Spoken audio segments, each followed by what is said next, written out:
Bismillahirrahmanirrahim. Assalamualaikum warahmatullahi wabarakatuh.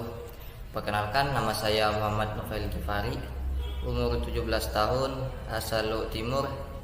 Dan untuk bidang saya sendiri yaitu webdev, atau lebih tepatnya di bagian front end dan bagian alias full stack. Jadi pada kesempatan ini kembali saya akan mereview project saya itu Subtitle Generate. Jadi ada beberapa perubahan yang saya lakukan dari sebelumnya. Pertama, dari halaman utama ini, di sini adalah landing page dari app-nya. Jadi ini untuk memperkenalkan segala fungsi dan yang lain-lain yang harus diperkenalkan, seperti model, subtitle, dan segala hal yang perlu dilakukan lagi. Nah, lanjut ke bagian app-nya langsung. Jadi untuk dari tampilan app-nya sendiri, alias tampilan usernya, di sini ada beberapa yang saya remodel. Pertama yang saya tambahkan itu yang tidak dapat lihatnya secara langsung di sini, bagian auto frame atau predict frame. Jadi kegunaannya ini ialah dia akan menentukan ukuran frame videonya. Anggaplah kita upload video portrait dengan ukuran TikTok, contohnya seperti ini. Seperti contoh. Nah, maka dia akan menyesuaikan frame-nya otomatis. Nah, dibanding yang sebelumnya di mana saya tidak menggunakan auto frame ini, dia akan ceritanya full hitam. Yang dimana contohnya seperti ini. Anggaplah kita upload video portrait, maka dia akan nanti ketika kita mengekspornya, bingkai yang lebih ini juga akan diputar ekspor. Maka video yang portrait tadi yang awalnya portrait akan menjadi landscape. Jadi makanya saya membuat fitur ini untuk menyelesaikan frame videonya seperti ukuran TikTok, namun sini bisa auto juga. Kedua, sini saya perbaiki beberapa fitur, yaitu pendeteksi otomatis bahasa. Nah, karena web ini atau app ini by defaultnya itu bahasa Indonesia, maka dia hanya dapat mendeteksi ke bahasa Indonesia. Dan jika kita ingin mengubahnya ke bahasa lain, kita bisa menggunakan fitur ini. Kita dapat mengubahnya ke bahasa Inggris, Jepang, dan lain-lain. Lanjut, di sini ada beberapa lagi yang saya tambahkan, yaitu perhatian subtitle. Jadi kegunaan perhatian subtitle ini ialah sebelum kita mengekspor videonya, kita dapat melihatnya langsung dari sini, bagaimana nanti subtitlenya akan tampil. Dan di bawah sini ada untuk menambahkan subtitle. Nah, kita lihat dulu sambil saya jelaskan. Nah, sini untuk modelnya sendiri sudah tersedia beberapa model seperti Whisper AI yang dimana Whisper AI ini dia berjalan di lokal atau di komputer kita. Jadi tergantung spesifikasi laptop kita, maka generate-nya akan lebih cepat lagi. Dan anggaplah laptop kita memiliki discrete GPU atau dedicated GPU, maka pemrosesannya akan lebih cepat lagi daripada sebelumnya. Dan Google Speech. Jadi kegunaan Google Speech ini dia akan mengirimkan efek dari app ini ke Google. Jadi seperti cloud lah ceritanya. Jadi yang memprosesnya bukan laptop kita, dari laptop kita, tapi dari server Google, seperti itu. Lanjut untuk pemilihan model yang hanya berfungsi di model AI Whisper-nya. Di sini ada memiliki 3 model. Di ini ultra cepat, namun kekurangannya mungkin subtitlenya akan kurang detail. Dan best yang ini dia seimbang antara cepat dan juga presisi. Dan small atau presisi tinggi, dia akan membuat subtitlenya lebih presisi dan sesuai. Namun minusnya dia akan lebih lama menggenerate-nya. Lanjut ke bagian desain style. Nah, berhubung subtitlenya belum ada di sini, saya tambahkan sedikit subtitle contoh lah ceritanya tadi. Nah, jadi sini kita dapat mengatur bagaimana ukuran fontnya, tapi karena belum seperti ini ukuran fontnya, ini lihat perhatian subtitle overlay. Kita dapat mengatur ukuran, warna latar,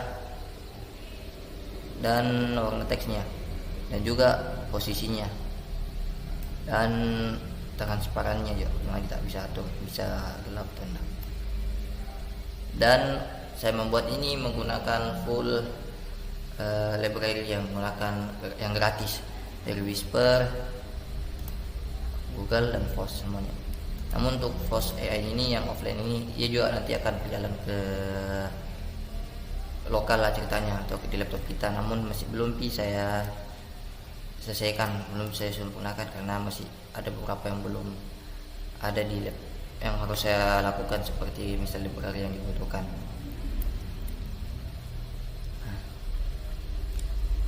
Aduh lamanya. Kita tunggu bentar. Oh iya, dan juga untuk responsifnya sendiri di sini sudah memiliki dua mode. Bisa mode desktop seperti untuk tampilan desktopnya sudah responsif seperti ini, dan juga untuk tampilan mobile. Untuk tampilan mobilenya dia akan seperti ini. Saya kita lihat dari samping, dia akan seperti ini untuk tampilan mobilenya, sudah responsif juga. Kita lihat. Nah, untuk bagian desain dari versi mobilnya sudah seperti ini. Ya kurang lebih juga sudah responsif dan bisa lah enak untuk diperhatikan dan dilihat.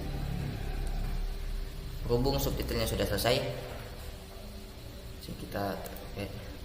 Nah, jadi subtitlenya akan muncul di sini. Nah, kita dapat melihat subtitle yang sudah dibuat. Nah, untuk videonya sendiri ini ada video bekas dari, bukan video bekas, jadi video hasil pembuatan dari website ini sebelumnya, yang mana ini kita dapat melihat dua subtitle yang akan sama karena ini video yang sama saya gunakan di sebelumnya. Nah, tuh kita dapat lihat seperti itu.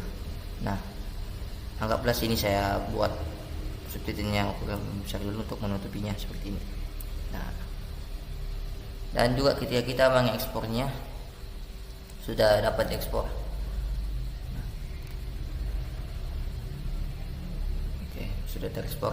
Dan juga untuk cara menggunakan translate-nya atau pendeteksi data otomatis ini, bahasa otomatisnya, caranya itu gampang.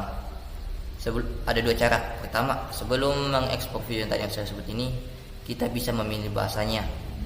Dan cara kedua, kita bisa pilih bahasanya dulu. Anggaplah ceritanya subtitlenya sudah diekspor. Nanti di bagian atas sini akan ada tombol untuk menggenerate bahasanya.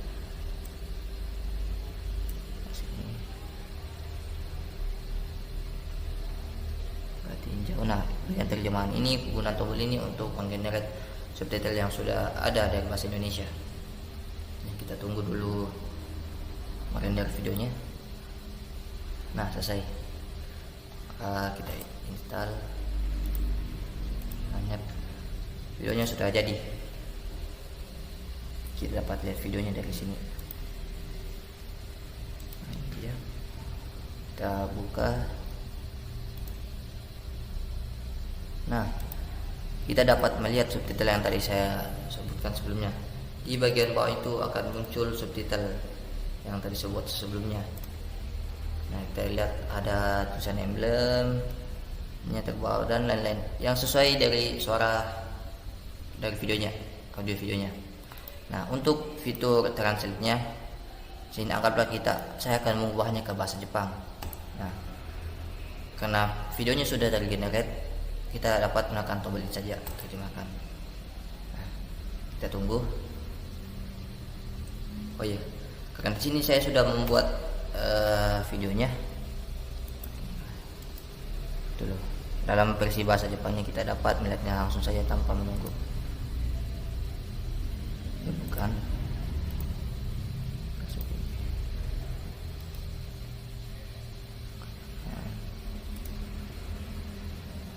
Nah, kita dapat melihat bahasa Jepang itu ada di bagian bawah subtitle bahasa Indonesia yang sudah sebut sebelumnya.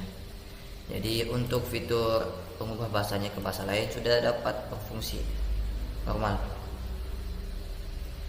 Ya, karena ini membutuhkan waktu yang lama untuk membuatnya, karena ini berjalan di lokal ceritanya. Jadi tergantung spesifikasi laptop lagi pada saya untuk membuat ini dapat berjalan dengan cepat. Jadi mungkin itu yang dapat saya review pada kesempatan ini. Kurang dan lebihnya mohon dimaafkan. Assalamualaikum warahmatullahi wabarakatuh.